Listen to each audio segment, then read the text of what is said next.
Hello, my brothers. Welcome to Patmos Island. I'm showing you the mountains I'm filming. Each day I film from a different spot to show you Patmos Island. This is the same island of our brother, Apostle John.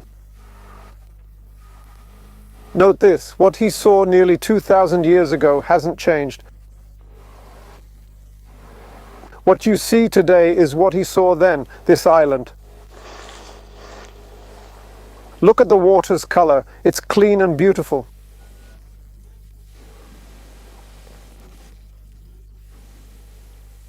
Why did our Father choose Patmos, not Israel or Jerusalem, but Greece, to reveal revelation?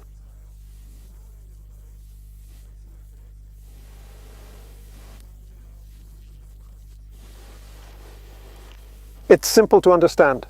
In Scripture, our Father often speaks of mountains, saying sheep must leave cities for mountains when the time comes.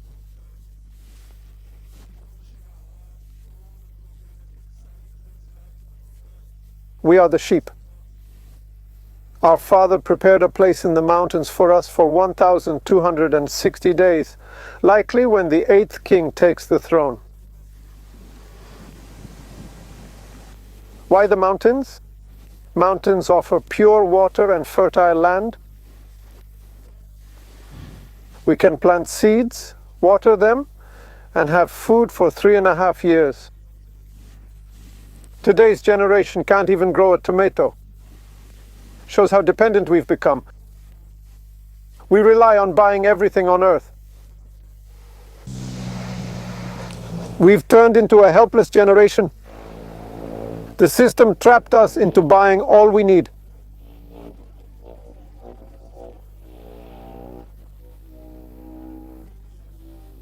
They control all the crops on earth. Over 90% of food production is in their hands. We're slaves working to buy food when Dad said, "Work to eat."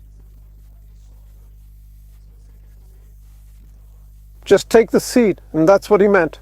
Get the seed, plant it for food.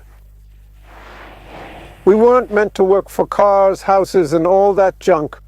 All that stuff will stay here. Nothing's going up. We'll ascend with just our bodies, nothing else. All this will remain here. It's useless. A brother buys a nice car, house, then looks down on the one who has nothing. I tell you, it's easier for one with nothing to enter heaven than one with everything.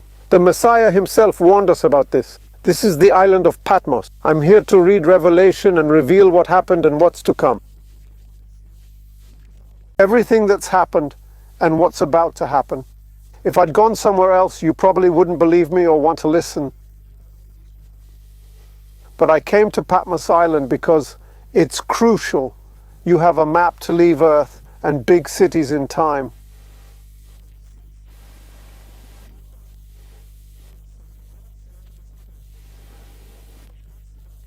Things will get ugly soon. Very ugly. The 7th king is almost 90, more there than here.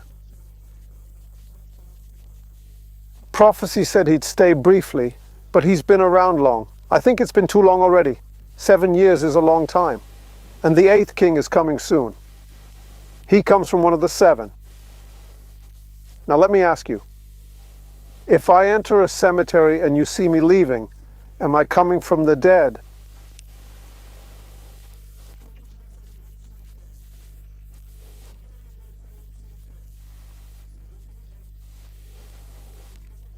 Think about it.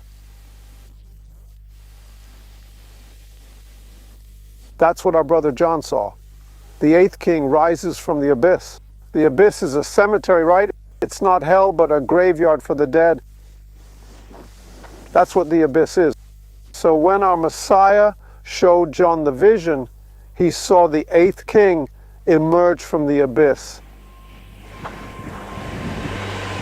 He was likely visiting his father's tomb, which must be... Actually, it can't be. It's the 6th king.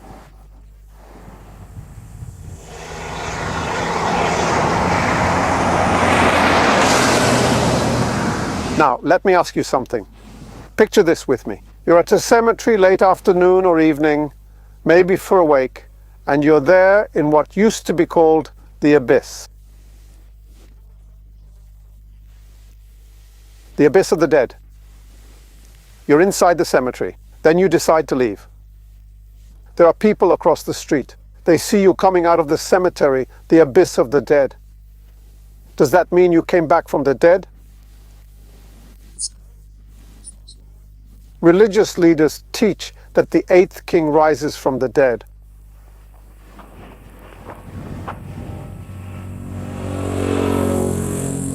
They claim wisdom because it's written, prophets warned.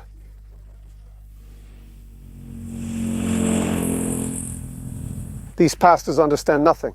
They just exploit people for money. That's all.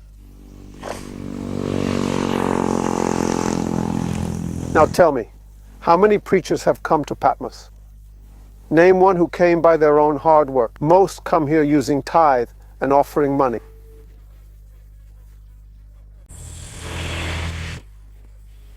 I think I want to do this. How many pastors, priests, and other religious leaders have visited Patmos? They've made grand videos, images, and told many stories. Now I ask you, did any of them come to Patmos?